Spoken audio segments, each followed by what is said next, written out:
Ito ang balita ngayon, trending at pinag-uusapan ngayon sa mundo ng social media. Ang di umano'y balitang tila totoong araw ang kasabihang sadyang hindi natutulog ang karma. Ito'y matapos ang kinasasangkutang kontrobersiya at skandalo ni Marcos Jr. Pamilyang Marcos sila muli raw kinarma. Korte Suprema kinumpirma na at opisyal nang binabawi ang Malacanang of the North. Pero bago ang lahat, kung bago ka pa lamang sa aming channel, please huwag kalimutang mag-like, subscribe at i-click ang notification bell para mas maging updated ka palalo sa lahat pa ng bagong video na i-upload namin. At eto na nga mga kababayan, tila totoong araw ang kasabihang sadyang hindi natutulog ang karma. Matapos ang umano'y panggigipit at tila panggurgor sa pamilyang Duterte, lalong-lalo na sa pangalawang pangulo na si Sara Duterte, na tila pinaulanan ng walang katapusang samut-saring pangbabatikos ng administrasyon ngayon. Sa wakas, gumagana pa rin pala ang judiciary sa Pilipinas.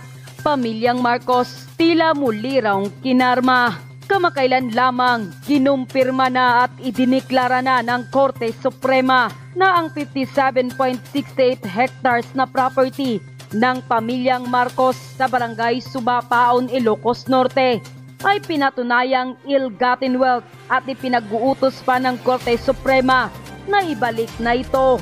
Ayon pa sa balita na inilabas ng Korte Suprema, SC Marcos family's Poway property ill-gotten. The Supreme Court EC has ruled that a 57.68 hectare property in Barangay Suba, Pao, Ilocos Norte, owned by the Marcoses, constitutes ill-gotten wealth in a decision penned by Associate Justice Marvic Leonen. The ECN Bank rule as unconstitutional the 25-year lease agreement signed on December 20, 1978 between the late President Ferdinand Marcos Sr. and the Philippine Tourism Authority (PTA).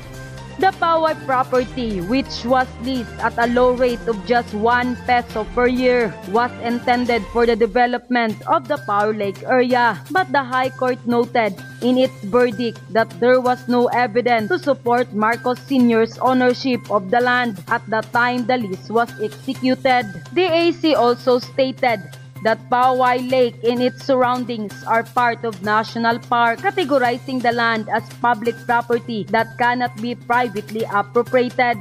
The ruling further said that despite the issuance of Presidential Decree number 1554 that opened the land for acquisition, no documentation exists providing that the property was transferred to Marcos Sr. before the 1978 lease agreement. As a result, the AC declared that Marcos Sr. had no authority to lease the land, making the contract invalid, Leonen wrote in his decision. The High Court also said that the contract included provision stating that ownership of any improvement made during the lease would revert to Marcos Sr. upon its termination. This arrangement was found to violate the constitutional prohibition against the president holding any financial interest in a government contract as outlined in both the 1973 and 1987 Constitution. The AC said the AC does order that the property be returned to the state with exemption for portion now covered by free patents. Unquote. Ngayong tila hinatulan na at napatunayan na ng Korte Suprema na tila ilan sa mga ari-arian at pera ng pamilyang Marcos ay kinukonsindera na ill-gotten wealth. Ano kaya ang masasabi rito ni Pangulong Marcos Jr.? Aware na kaya siya sa pinag-utos at desisyon ngayon ng Korte Suprema? At ayon pa sa social media post ng well-known political commentator na si Crisette Laureta Chu, at least gumagana pa ang judiciary dahil wala nang silbi ang legislative, praying for the justice who ruled in this case. But since maliit lang ang 58 hectares sa mga Marcoses, focus na lang tayo na according to the SC, ang mga ari-arian at pera ng mga Marcoses ay considered ill-gotten. Unquote. Nang lumabas nga ang balitang ito, hindi naman mapigilan ng marami sa ating mga kababayan na magbigay ng kanilang hinaing at komento sa mundo ng social media. At ayon pa sa kanila, ay salute UAC, ituloy mo, di ba hindi pa sila nagbayad ng tax? Akala nila forever ang power, karma is real or digital, di ba nakasaad sa Bible? Jesus said, kung ano ang ginawa mo sa kapwa na masama ay babalik rin sa inyo. Dapat maibalik yan sa gobyerno. Makikipagmatigasan pa yan sa desisyon ng SC. Lalo na silang nakaupo ngayon, paiikuti nila yan para di makuha. Sila ngayon ang batas. Kita nyo nga ang TPO ng korte sa KOGC. Hindi sinunod, kakasuhan pa ang judge na nagbigay ng TPO. Wala ngayong batas-batas dahil sila ngayon ang batas. Sana lahat ng mga ill-gotten wealth ay ibigay lahat sa mga Pilipino. Sa kahirapan na dinaranas na pagwawalang bahala ni PBBM, kulang pa ang mga iyan para maging kapalit sa mga trauma na dinanas nila sa kanyang admin. May God bless the Philippines. Sooner or later, everything has to come to an end. Nako! Meron pa palang matapang na nasa Supreme Court. Akala ko nabayaran na lahat. Justice for our kababayan. Thank you sa judge na yan. Sa tapang sir. Sana hindi ka gawa ng masama. Unquote. Magandang araw sa inyo mga banateros, at ito na naman si Banat Bay. Pag-usapan lamang po natin itong si Mayor Guo at itong picture na ito. Ang lupit po kasi ng picture na ito. Talaga nga namang todo ang ngiti ni Abalos, itong ating DILG Secretary, at todo din ang ngiti at ang ating PNP Chief Marbil. Siya ho ang pinuno ng PNP. Ganyan ho. At siyempre, ito naman si Mayor Guo. Ay grabe ho yung kanyang ngiti ay talaga nga namang nakakatunaw, ho, di ba? O, di ba? Akala ko ba galit na galit tayo sa mga inchik? Akala ko ba galit na galit tayo kay Mayor Guo? Pero isang ismay lang pala ni Madam, isang gayaan lang. Patay po sila. Grabe ho, grabe. Iba ang karisma ni Mayor Guo, ha? Dinaig pa ho si Chloe. Kilala niyo si Chloe, yung jowang bida-bida? Dinaig pa ho si Chloe, ho, ha? Lupit talaga. Ganyan ang karisma ni Mayor Guo. Ngayon, hindi na ata siya Mayor, Guo na lang, Pero kasi ito lang, napansin ko lang, pagkatapos nilang matinding i-demonize yung karakter ni Guo sa Senado, sa Congress, sa lahat-lahat, at lalo na to si Abalos, pag umakting to, talagang uhuling ka namin, hindi ka makalagpas sa batas. Mga ganyan yung artista na yan, ganyan yan, o, di ba? O, walang marano dito, walang malalaking tao, batas kung batas. Ganyan si Abalos, Pero dito, wala, para ho siyang, yung ngiti niya dito, parang yung tulad ng kanyang ngiti doon sa may kasama siyang babae. Sa isang picture. Hindi ko na lang sasabihin kung ano yung picture na yun, pero kumalat din sa social media yun, kumalat din yun, yung kung paano siyang umiti doon, ganito rin ang ngiti ni Abalos ngayon. Lupit mo talaga, Abalos. Iba ka. Iba yung ano mo, yung dugo mo pag mga cutie pa yung mga kasama mo, Iba ka talaga. Anyway, panoorin muna natin tong balita na to, kasi ano bang nasa likod ng mga picture na yan? Ano bang nangyayari na ho dito kay Mayor Guo? Kasi ako, isang bagay masasabi ko sa inyo. Opinion ko pa lamang ito, Ito yung opinion lang naman. Sa tingin ko, meron ng usapan, meron ng kasunduan dito ho kay Mayor Guo para gamitin ho siya. Walang iba kung hindi sa matinding misyon. Matinding misyon ho yan. Ano ho yung misyon na yan? Misyon na pabagsakin ng mga Duterte. Alam na ho natin yan. Diba? Alam na ho natin yung mga ganyang klaseng galawan. Hindi makakalagpas sa atin yung mga ganyan. Kasi ang lahat ng bagay, kailangan i-connect sa mga Duterte. Kailangan gamitin ng lahat ng resources upang ibagsak ang mga Duterte. Alam naman natin, pagka sobrang sikat ng mga Duterte, kasama sa consequence yan, yung ibagsak ho sila, nagagamitin ang lahat ng resources. At sa tingin ko, itong dinimonize nila ng todo-todo si Mayor Guo. Tapos, syempre, kung ikaw nga naman ay demonize, nahuli ka ng gobyerno, isa lang naman ang sasabihin sa'yo, isa lang ang sasabihin sa inyo yan, Ito ba yung tinatawag na palit ulo? Na gusto mo ba? Maayos na yung lahat ng bagay. Madali lang yan. Madali lang yan. Basta, ganun na tayo, ganun na tayo. Ibig sabihin, ang kakampi namin ay kakampi mo. At ang kalaban namin, kalaban mo. Yan. Kasi ginawa na ho nila yan sa, sabi ko nga sa inyo, kahit sa mga vlogger, ginawa ho nila yan eh. Ha? Pag hindi ka kampi, pag hindi mo nabili, kasuhan yan, kasuhan. Tapos paspasin ang kaso. Ganyan katindi yan. Hindi ko sinasabing si Abalos yun, hindi ko na sinasabing si Marbil yun, pero ganyan ang gobyerno ngayon eh. Pag hindi nadaan sa santong usapan, alam na. Paano ko pa napatunayan? Nangyari po sa akin mismo eh. Nung hindi ako nakakuha ng gobyernong ito. Hindi ko si Abalos, hindi ko si Marbil, itong dalawang to, ito lang naman yung kanilang ito lang naman yung galamay, yung kanilang pinuno na animal talaga at demonyo. Pag hindi ka nakuha, pag hindi ka pumayag sa kanilang offer na pera na malaki, kakasuhan ka, gigipitin ka, i-demonize ka, ganyan sila eh. Pero pagka natodo-todo na, nagipit ka na, doon ka na sa corner, no choice ka na eh, di ba? Kailangan mo nang kumapit kasi wala, yari ka, it's either makulong ka or aming ka. So ngayon, gagamitin nila. Nangyari ho sa akin yan. Pasensya na po kayo. Pero ang inyong lingkod ay hindi ho nagpapatakot sa ganyan. At ang inyong lingkod ay mananatiling tapat sa bayan. At ang inyong lingkod ay hindi gagawa ng mga imbento. Bakit ko ho nasabi? Kasi may isang vlogger dyan eh. Hindi ko na lang babanggitin yung pangalan kasi unang-una, ang pangit itong vlogger na to. Pangit na nga, pangit pa na ugali. Itong vlogger na to, maraming kaso itong animal na to eh. Kaya ngayon siya pumayag na sumipsip sa gobyerno kasi ang deal sa kanya, sige, hindi ka sa amin, kalaban ka, tutuluyan namin yung mga kaso mo. Nakita na natin ito, nakulong na ho ito eh. Kasi nga may kaso nga ho ito. So yun ang ginamit niya ng gobyernong ito para gipitin yung gago na yun, di ba? Sorry naman sa term na gago kasi talagang gago itsura eh. Gago! Hindi, kasi ganoon naman talaga itsura niya eh. Wala tayong magagawa. Yun ang description. Hindi naman, hindi ibig sabihin ng panlalait ho yun. Pero ganoon ho yun eh. Kaya nga yun, ngayon, siyempre, kakilala ho ng ibang mga vlogger. Ang sabi niya, pagpasensya nyo na, kung dati, maka Duterte ko, ngayon, babanatan ko Duterte, si Bongo, si Pangulong Duterte, si BP Sara Duterte, bababuyin ko, dahil kailangan, or else, kakasuhan ako. Ganyan ang style ng gobyernong ito. Ngayon, ang tanong ito, gagawin ba nila yan kay Guo? Diba? Yan ang tanong eh. Gagawin kaya nila yan kay Guo? Sagot ho kayo dyan sa ilalim. Kung sa tingin niyo, oo naman. Matik na yan. Hindi na kailangan memorize yan. Gagawin nila yan kay Guo. Gigipitin si Guo. Ididemonize si Guo. Tapos, pag siya nakulong na, pag siya nahuli na, aalukin yan. Tatanungin yan ngayon. O, ikaw, Guo, papayag ka ba? Makulong ka sa, mabulok ka sa bilangguan?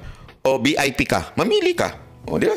Bulok ka sa bilangguan, kung saan nandun ng mga manyakol sa bilangguan, yung ganyang ganda mo, naku po, for sure yan, pag pipiestahan yan doon.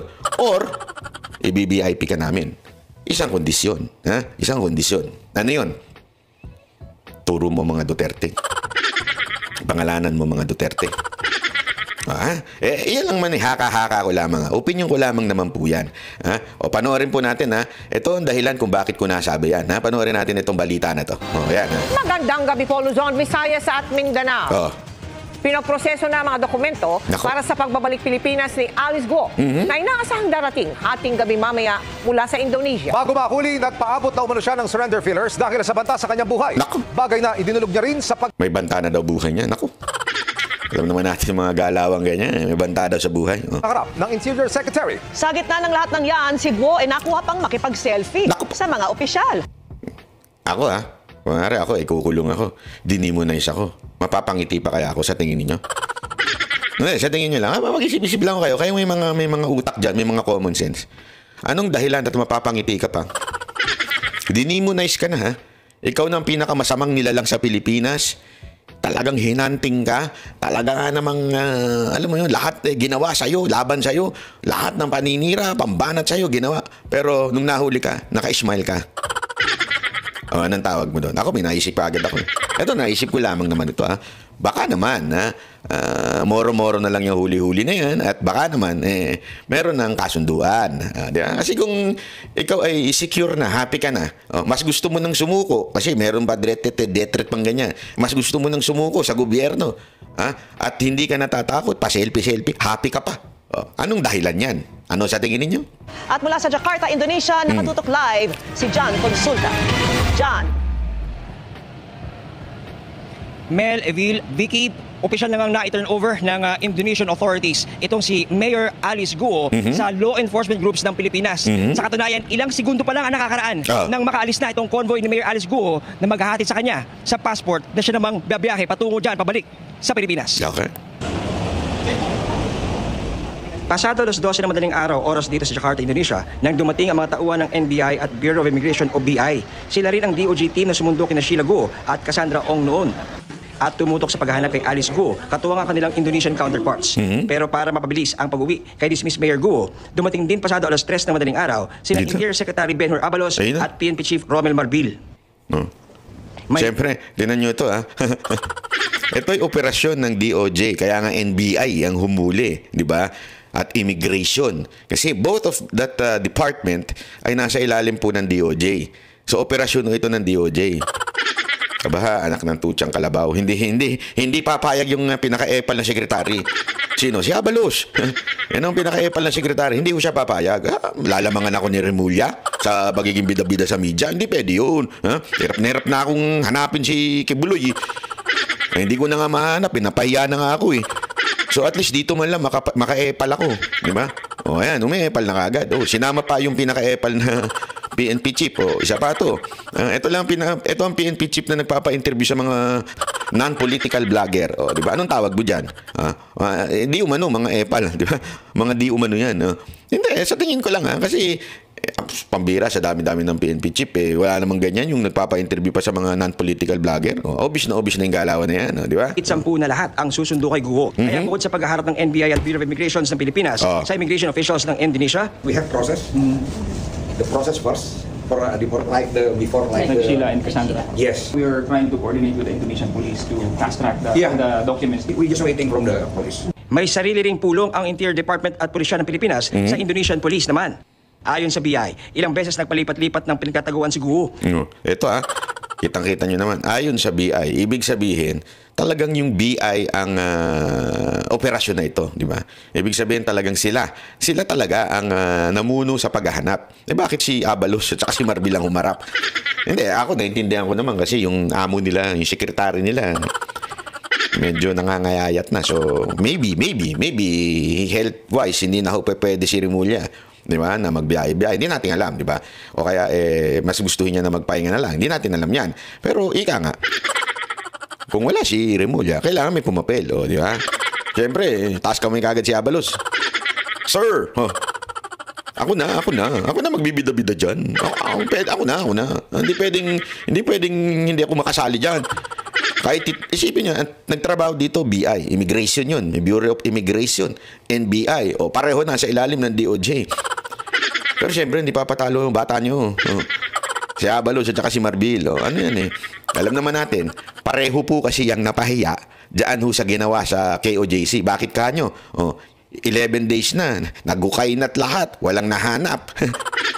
May heartbeat pa sila.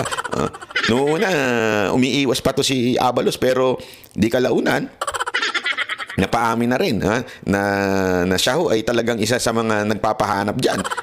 At the same time, napahiya na rin si Marbil, di ba? Bakit? Mantakin mo, lumabas yung video na kumakanta siya nagpa-party sila, kumakanta sila. Habang yung kanilang mga pulis naghihirap, habang mga pulis nagugutom, siya nagpa-party. Nagkakantahan sila, di ba? Ano palusot? Ano sabi? Kaya siya daw to boost moral. Boost moral. Kung gusto mo i-boost ang moral ng tauhan mo, Marbil, isa lang ang gawin mo. Pakainin mo sila ng tama, ibigay nyo yung bonus na pinangako ninyo, at higit sa lahat, pumunta ka sa ground. Puntahan mo sila, kausapin mo yung pulis. Buti pa nga kaming mga taga-Banateros, kinakausap namin yung mga pulis. Yung mga KOJC members, kinakausap nila yung pulis. Di ba? Sinasabing paulit-ulit na mahal sila, na iisang bayan tayo, paulit-ulit yan. Ikaw, ano ginawa mo? Pati si Torre, yung torotot ninyong napakalaki. Na araw-araw, alam mo, every time, Torre, ikaw, manood ka dito. Every time na nagpe-play yung torotot mo diyang malaki, alam mo ba na tumatawa yung mga pulis mo? Obserbahan mo. Every time na nagsasalita yung turotot mo, it's either natatawa sila o naiinis sila dahil sa sobrang ingay at balakatak niyang yung speaker na yan. O, ganyan o, totoo. Sa mga litratong ito, aking nakuha sa isang source na nakuha sa iba-ibang lugar sa Indonesia, makikita siyang may kasamang lalaki at maiksi na ang buhok. Naku. Bago naman siya na-aresto sa townhouse na ito sa Tangerang City sa Indonesia, ay nagpaabot si Guo ng surrender feeders sa DOJ tracker team. Based dun sa information na... So ito hindi ho siya nahuli. Kasi lumalabas, nahuli na siya. Hindi, nagpadala ho siya ng sulat. Susuko na ako. Di ba?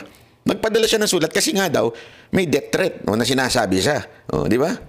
Binato sa akin ng ating informant. Sinasabi na takot din daw siya, sinasabi niya sa Chinese mafia. Chinese mafia daw. So sabi niya parang natatakot siya. Di ba? Tapos ito, ako kita ko na kwento. Kita ko na script. Chinese mafia, tinatakot siya. At ang contact ng Chinese mafia, alam mo kung sino? Si Duterte. Pustahan tayo. Pustahan tayo. Paano na mayagpag yan Chinese mafia na yan? Nasasabihin, protektor ang mga Duterte o nung panahon niya. Kaya naisipan ko nang sumuko para hindi ako mapatay ng Chinese mafia. Bakit? Mabubuking kung sino ang mga protektor niyan. At sino yun? Duterte. Pustahan tayo. Ako nagtatanong lang ako, Secretary Abalos. Ito, tanong lang ito Ako nagtatanong lang. Yan bang natutunan mo sa paglabas mo sa mga teleserye? Yung mga ganyang script, sino ba gumawa niyan? Hindi kaya ito nagpa-advise kay Coco Martin? Hindi, ako nagtatanong lang. Ako tanong lang naman to. Hindi ko sinasabing gagawin nila yan, Hinala ko lang yan. Mali mo, si Coco Martin ang advisor niya, di ba? Kasi siya yung director, di ba? Yan yung kahit wala ng istorya, pinapahabay pa istorya. Kayang pahabaan yung istorya niya, kayang invento ng istorya, mga ganyan Tukoy na rin ng BI ang mga personalidad na tumulong umano kay Guo. Ayan, tukoy na daw yung mga personalidad na tumulong kay Guo. Naku po, sino yan? Pustahan tayo. Ang ituturo dyan, mga past officials. Ituturo dyan yung mga past officials na namuno nung panahon ni Pangulong Duterte. Tapos sasabihin nila, may basbas to sa taas di ba? Ganyan mga yan Alam mo na, sus, pambera, lumang tugtugi na yan. Ganyan din ang mga putak ng mga hinaharap sa kamera Utos nung nasa taas. Utos. Paano nalaman utos nung nasa taas? Meron bang dokumentado ba? Meron bang ebidensya? Sinasabi nyo lang utos sa taas. Bakit? Ang hirap patunayan Actually, hindi nga yan tatayo sa korte. Di ba? Utos kasi sa taas. Alam mo kung anong tawag yan? Trial by publicity lang yan. Para talagang eto masisi si Duterte dyan. Di ba? Pagtagaw sa Indonesia. Mga kapuso, kasama natin ngayon ang mga tauhan ng National Bureau of Investigation at ang Bureau of Immigration. Sulukuyang naglalakad kami ngayon papunta sa aming sasakyan na van. At ito ay paghahanda na para pumunta sa isang tanggapan dito sa Indonesia sa ganun magkaroon na ng coordination sa mga Indonesian authorities bilang paghahanda na rin dito sa napipintong pagbiyahe ni Mayor Alice Guo pabalik ng Pilipinas. Dakong alas 4 ng hapon, magkakasama na ang NBI, BI, PNP at ang Interior Secretary na makapulong ang Indonesian authorities para plansya ng requirements ng deportation. Siyempre, kailangan, additional success for 2025 senatorial campaign. Accomplishment ito para sa 2025 senatorial run ni Abalos. Di ba? Kaya nga, kayo ba? Boboto nyo ba itong, alam naman natin ito ang isa sa parang kalahi ito ni Mar Rojas Pagdating sa bida-bida, pareho sila ni Mar Rojas ng estilo, di ba? Yung acting ba? Ika nga, hindi natin palalagpasin yung mga ganyang klaseng mga krimen. Yun ang mga style mo, Brad. Pang showbiz. Yung mga dapat na pag-usapan, napag-usapan na namin. Wala na malaki. Kukunin natin si Alice. Inaalis ang papeles at iuwi natin sa Pilipinas. Kala mo naman siya yung nagtrabaho. Di ba? Kala mo talaga siya yung nagtrabaho. Kukunin natin si Mayor Alice. Ang tutang kalabaw yan. Sir, nagtrabaho po niyan, BI at saka NBI. Hindi po kayo. Iba talagang level mga Abalos. Pang senador talaga ang takbuhan Ang pambira, Kasunod dito, nakipagpulong sina Abalos at Marbil sa mga police officials sa Indonesia upang magpasalamat. Maya-maya pa, iniharap na kay Abalos si Guo. Yun si Madam. Pag ako yan, yakapin ko yan. Uy, magandang araw. Ganang style. Ayan, sabi niya. Uy, Sek. Hi, Sek. Ayan, ikaw pala. Ibang level yung kamayan na yan, Ikaw pala si Alice. Hindi kita Nakikita ba nakikita. tayo before? Saan? Tarlac po, sir. Kinabahan si Abalo. Sabi, uy, ikaw pala si Alice. Wow. Tapos bilang, sir, nagkita po tayo before. Sandali. Saan yan? Sandali. Delegate siya na. Sandali. Naka-live po kasi si Abalos niyan eh. Tapos yung mic niya, nakakabit sa kanya. Oh, so, naririnig. So, ang hirap bawiin. Patayin yung mic. Patayin. Kasi tingnan nyo, may part dyan na pinatay yung mic eh. Minumute siguro nung nagbibideo eh. Ha? Kasi naka-live, alam ko, naka-live yan eh. Nasabi nung ano eh. Ayan. Ando ka ba nung mayor ka nun? Apo. Ando sila, no? Sila governor? Opo, sir. Yung nagpunta. Galing ng kabig, ano? Style. Gusto ko yung style mo, sir, ha? Hindi kasi parang, di ba, kunwari, halimbawa lang naman kasama mo yung jowa mo, di ba? Tapos biglang may sumalubong ng babae. Uy, kamusta na? Manat bay? Nagkita na tayo, eh. Nakatutang ka lang. Kunwari lang, wala na akong jowa. Buti na lang. Ay, biglang nakita nung ano, manat bay? Saan? Nagkita tayo, saan tayo nagkita? Doon sa Seminay, di ba? Doon, kasama sila Coach Oli, Boss Dada. Di ba, para safety na kagad di ba? Para safety na, binanggit mo na kagad yung mga kasama para, hindi kami solong nagkita nito, di ba? Pinangunahan mo na. Yun sinesenyasa mo na yung kausap mo na, may kasama tayo na nagkita, yung bibig mo. Easy, baka mayari tayo. Intindi ng gala mo, musik, the best, ha? Dami ko natutunan. Ano yan? Mga kalalakihan, learn from Secretary Abalos, di ba? Gago! Hindi ko naman sinasabing merong ibang nangyari. Pero sige na nga. Maniwala na nga kami sa sinasabi mo, Secretary Abalos. Ikaw talaga.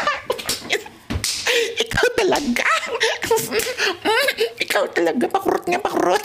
Ay, naku po. Gusto ko yung pakinggan natin na. Ikaw talaga. Maya pa, iniharap na kay Abalos si Guo. Hi, sir. Alice. Ako pala si Alice. Hindi kita nakikita. Alice talaga yung pangalan. Hindi man lang tinawag na Miss Guo. Alice. Ikaw pala si Alice. Ganda mo pala. Ang puti-puti mo pala. Batang bata mo, ha? Makinis ka pala. Batang bata mo, ha? Talaga. Saan? Tarlac po, sir. Ando ka ba nung mayor ka nun? Apo. Ando sila, no? Sila governor? Opo, sir. Yung nagpunta. Ikaw talaga. Ikaw talaga. Pakurot naman ang pisngi mo. Ang kikit mo ang babae ka. Ayop ka. Ganda. Pakurot. Sabi. Hindi. Walang pakurot. Dagdag ko na lang yan. Parang, ewan ko eh. Ito yung wanted. Di ba? Ito yung wanted. Ano? Ikaw talaga. Ow! Ibang level mo talaga, Abalos, ha? Pakinggan nyo, ha? Ito, ulitin natin. Ayan, ha? Alice. Ikaw pala si Alice. Hindi kita Nakikita ba nakikita. tayo before? Saan? Tarlac po, sir. Ando ka ba nung mayor ka nun? Apo. Ando sila, no? Sila governor? Opo, sir. Yung nagpunta. Ikaw talaga. Sa live stream ni Abalos sa Live stream ni Abalos. Live. Okay, live stream ni Abalos to. Biglang nawala yung mic. Facebook, maririnig sa isang punto si Guo na humingi ng tulong kay Abalos dahil sa manoy death threat pero nawala ang audio sa tugon ni Abalos. Sir, patulong. Didekret ako po. Bale, basta importante. Yun, ang importante, ayun. Sabi ni Guo, Sek, patulong kasi may death threat po talaga ako. Okay. Ang importante, tayo na. Namute, ang galing nung technician ni Abalos. Yung sound technician niya, bilis pumindot, ha? Alam ko kasi yung mic niya yung may pindutan ng mute, Alam ko yan. Parang ang tansya ko, dalawa lang yan. It's either DJI Mic 2 or di kaya yung Rode. Parehong may mute button yun doon sa receiver. Alam ko yan. Style niya. Biglang, hindi. Ito, biglang na-mute. Tapos, ano kasunod? Iba na Ayan. Maririnig sa isang punto si Guo na humingi ng tulong kay Abalos dahil sa manoy death threat pero nawala ang audio sa tugon ni Abalos. Sir, patulong. Didekret ako po. Bale, basta importante. Basta ang importante, fill in the blanks. Okay na mag-fill in the blanks. Basta ang importante, kung ano yung pinag-usapan natin, sundin mo lang. Basta importante, kakampingan namin. Letter B yun. Basta importante, makipag-cooperate ka. Iba. Letter D, bahala na kayo kung anong gusto nyo ilagay dyan. Ulitin natin, ha? Letter A, ha? Importante, kakampingan namin at sumunod ka sa script. Ha? Pangalawa, yung pinagkasunduan natin, ha? Susundin mo. Pangatlo, basta, Sunod ka lang. Parang pare-pareho yun. Letter D, kayo na bahala maglagay. Ha? Ano sa tingin ninyo yung... para hindi magulo, wala nang ano na lang. Magulo, yung choices ko, pare-pareho eh. Maganda kayo na lang maglagay ng kasunod. Yung na-mute. Ano kaya yung na-mute na yun? Okay, okay. Kayo na lang po. Ako, hindi ko alam kung ano yung na-mute na yun. Totoo, tingnan natin ito. Kaya nga, kumuha na kami ng private plane dito para O yun? O yun totoo. Parang ganun yung totoo. Kaya nga kumuha na kami ng private plane dito. Yan po si Mayor Alice Guo. Yan po ang tinatawag nilang wanted. Ano ho yun? Private plane.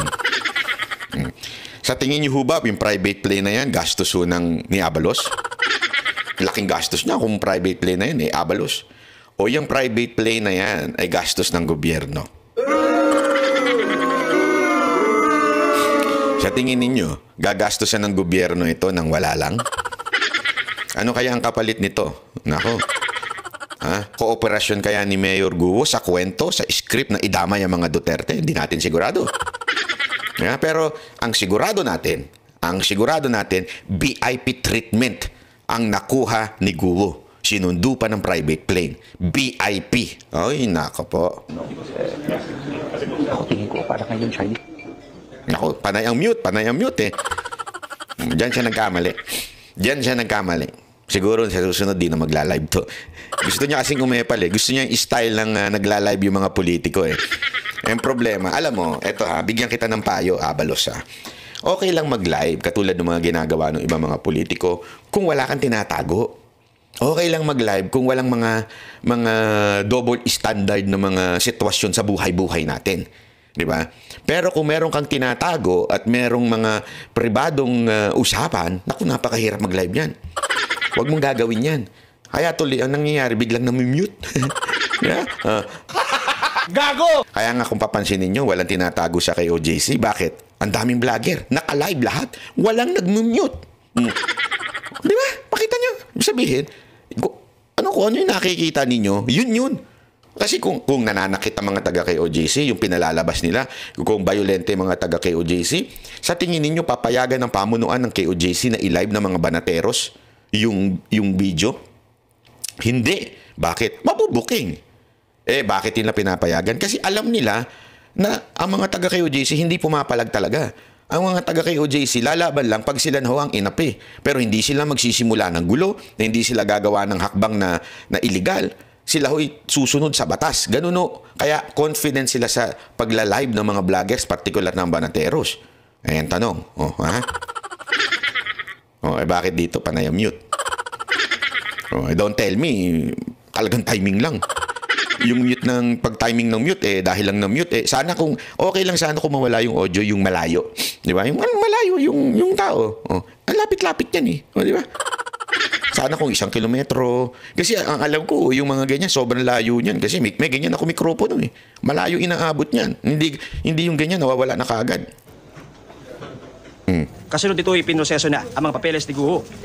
Ipinakita rin ni Guo ang kanyang Philippine passport. Dito na mga kapuso sa ating likuran si Mayor Alice Guo at nagsisimula na itong turnover mula sa Indonesian authorities papunta sa mga otoridad ng Pilipinas, sa BI, PNP at ngayon, nilipan na siya ng dokumento at siskapin na ngayong araw na to ay mailipad na pabalik ng Manila. Ito si how are you, ma'am? How are you?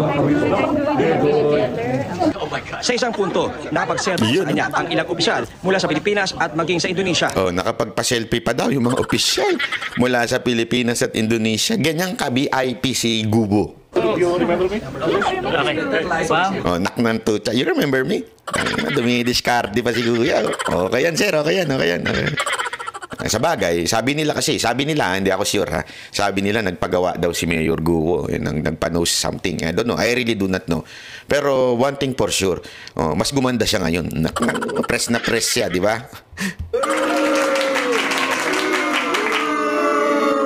Kung dati, galit ang gobyerno sa kanya. Ngayon, nagpapa-selfie ang gobyerno sa kanya. Hindi, kayo na lang. Connect the dots, mga kababayan. Di ba? Hindi ho ako magsasabi sa inyo. Connect the dots. Yung mga opisyalis natin, nagpapaselfie pa. Yung mga opisyalis natin, grabe kausapin si Mayor Guo. Pero dati, masamang tao to si Mayor Guo. Dati, demonyo ito. Lahat ng kaso, lahat ng pabibintang ibinato dito kay Mayor Guo. Bakit ngayon sobrang bait na? At yun na nga mga kababayan, ano na ang masasabi mo?